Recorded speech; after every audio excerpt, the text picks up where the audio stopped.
Сәлеметсіздер ме, қадірлі тыңдармандар? Дені саудың жаны сау, дейді халқымыз. Шынында да адам ағзасының дұрыс дамуы мен өмір сүру қабілеті тірек қимыл жүйесінің саулығына тікелей байланысты. Сондықтан бүгін біз адам анатомиясындағы тірек қимыл жүйесінің құрылымын мен қызметін қарастырамыз. Бұл жүйенің әр бөлігі, қаңқа мен бұлшықеттер, бір-бірімен тығыз байланысқан. Олар тек қозғалысты қамтамасыз етіп қана қоймай, бүкіл ағзаның өмір сүруін қамтамасыз етеді. Сізге сұрақ: сіздер ересек адамның ағзасында қанша сүйек бар екенін білесіз бе? Тірек қимыл жүйесінің бірінші бөлігі қаңқа. Ересек адам ағзасында шамамен 206 сүйек бар. Жаңа туған нәрестеде сүйек саны одан да көп болады, шамамен 270-тей. Осы келе кейбір сүйектер бірігіп біртұтас сүйекке айналады. Бұл табиғи даму процесі. Қаңқаның негізгі қызметтері: денені тік ұстап, оған мықты тірек болу, ішкі мүшелерді қорғанышқа алу, қозғалысты қамтамасыз ету. Қызыл сүйек кемігінде қан жасушалары түзіледі. Сонымен қатар, сүйектерде кальций мен фосфор сияқты минералдар жиналып, ағзаға қажет кезде пайдаланады. Сүйегі асылдың өмірі ұзақ дегендей, сүйектің мықтылығы адамның денсаулығының кепілі. Қаңқа өздігінен қозғала алмайды. Қозғалысты бұлшықеттер атқарады. Адам ағзасында 600-ден астам бұлшықет бар. Бұлшықеттердің жалпы салмағы адам дене салмағының 40%-ын құрайды.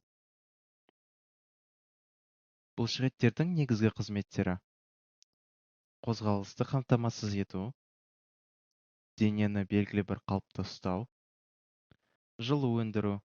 Бұлшықеттер жиырылған кезде энергия бөлінеді.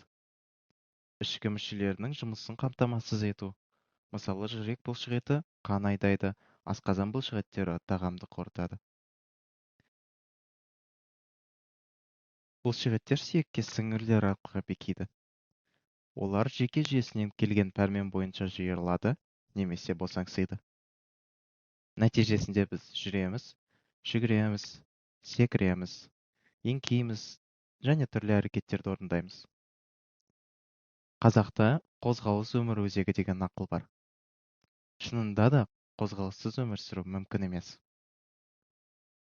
Егер қаңқаны үйдің іргетасына теңесек, бұлшықеттер қабырғасы мен шатырын ұстап тұрған тірек күш. Екеуі бір-бірінсіз өмір сүре алмайды. Қаңқа мықты болғанымен, бұлшықетсіз қимылсыз қалары анық. Ал бұлшықет қаңқасыз тірексіз қалар еді.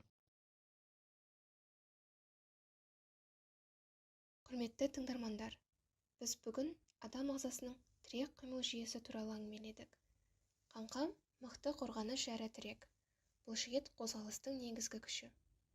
Екеуінің үйлесімді жұмысы арқасында біз жүреміз, отырамыз, демаламыз, өмір сүре аламыз. Сондықтан тірек қимыл жүйесінің саулығын сақтау салауатты өмір салтының маңызды бөлігі болып табылады. Қазақта жаныңа саулық тілесең, денеңді шынықтыр деген қанатты сөз бар.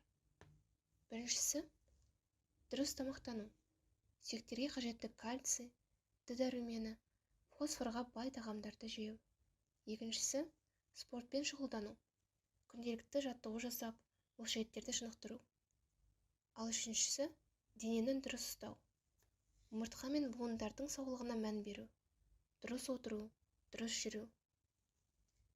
Дені сау ұрпақ елдің ертеңі деген сөз бар. Сондықтан әрқайсымыз денсаулығымызға жауапкершілікпен қарауымыз қажет. Келесі сұрақтар бүгінгі өткен материалды қаншалықты жақсы меңгергендеріңізді тексеруге арналған және білімдеріңізді бекітуге көмектеседі. Ересек адам ағзасында қанша сүйек болады? Бұлшықеттердің қандай қызметтері бар Сүйектер неге минералдар қорын сақтайды деп ойлайсыздар? Баршаңызға тыңдағандарыңыз үшін үлкен рахмет. Күніңіз сәтті өтсін.